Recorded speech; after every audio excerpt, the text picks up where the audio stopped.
Guys ಮತ್ತೊಮ್ಮೆ ನಾನು ಬಂದಿರೋದು ಪ್ರೈಸ್ ಡ್ರಾಪ್ ಜೊತೆಗೆ unused brand new demo devices ಮತ್ತೊಮ್ಮೆ ಪ್ರೈಸ್ ಡ್ರಾಪ್ ಆಗಿದೆ. ಐಫೋನ್ 15 ಪ್ರೋ ನಿಮ್ಗೆ ಸಿಗ್ತಾ ಇರೋದು ಕೇವಲ 61,999 ರುಪೀಸ್ ನಲ್ಲಿ, ಲೈಕ್ ಬ್ರ್ಯಾಂಡ್ ನ್ಯೂ ಕಂಡೀಷನ್ ನಲ್ಲಿ ನಿಮ್ಗೆ ಸಿಗ್ತಾ ಇರೋದು. 14 ಪ್ರೋ ನಿಮ್ಗೆ ಕೇವಲ ಸಿಗ್ತಾ ಇರೋದು 49,999 ರುಪೀಸ್ ನಲ್ಲಿ. ಐಫೋನ್ 13 ಪ್ರೋ ನಿಮ್ಗೆ ಸಿಗ್ತಾ ಇರೋದು ಕೇವಲ 41,999 ರುಪೀಸ್ ನಲ್ಲಿ. ಆಲ್ಮೋಸ್ಟ್ ಕಲರ್ಸ್ ನಲ್ಲಿ ನಿಮ್ಗೆ ಅವೈಲೇಬಲ್ ಇದೆ. ಐಫೋನ್ 14 ನಿಮ್ಗೆ ಸಿಗ್ತಾ ಇರೋದು 37,999 ರುಪೀಸ್ ನಲ್ಲಿ.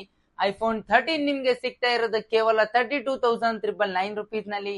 ಅಂಡ್ ಐಫೋನ್ 12 ನಿಮ್ಗೆ ಸಿಗ್ತಾ ಇರೋದು 25,999 ರುಪೀಸ್ ನಲ್ಲಿ. ಆಲ್ಮೋಸ್ಟ್ ಕಲರ್ಸ್ ನಲ್ಲಿ ಅವೈಲೇಬಲ್ ನಿಮ್ಗೆ ಸಿಗ್ತಾ ಇರೋದು. ಸೊ ಗೈಸ್, ನಿಮ್ಮೆಲ್ಲರಿಗೂ ಗೊತ್ತಿದೆ ಸ್ಟಾಕ್ ಲಿಮಿಟೆಡ್ ಇರುತ್ತೆ, ಕಸ್ಟಮರ್ಸ್ ಅನ್ಲಿಮಿಟೆಡ್ ಅದರ. So unused brand new demo devices ಗೆ ಯಾರು ವೇಟ್ ಮಾಡ್ತಾ ಇದ್ರು, ಸ್ಟಾಕ್ ನಲ್ಲಿ ಬಂದಿದ್ದೆ. ಕ್ರೆಡಿಟ್ ಅಂಡ್ ಬಜಾಜ್ ಕಾರ್ಡಿಗೆ ಇಮೋ ಆಲ್ಸೋ ನಿಮ್ಗೆ ಅವೈಲೇಬಲ್ ಇದೆ. ಆಸ್ ಸೂನ್ ಆಸ್ ಪಾಸಿಬಲ್ ಬೇಗ ಸ್ಟೋರಿಗಾದ್ರೂ ವಿಸಿಟ್ ಮಾಡಿ ಅಥವಾ ಆನ್ಲೈನ್ ಆರ್ಡರ್ ಮಾಡಿ ಗೈಸ್. Thank you.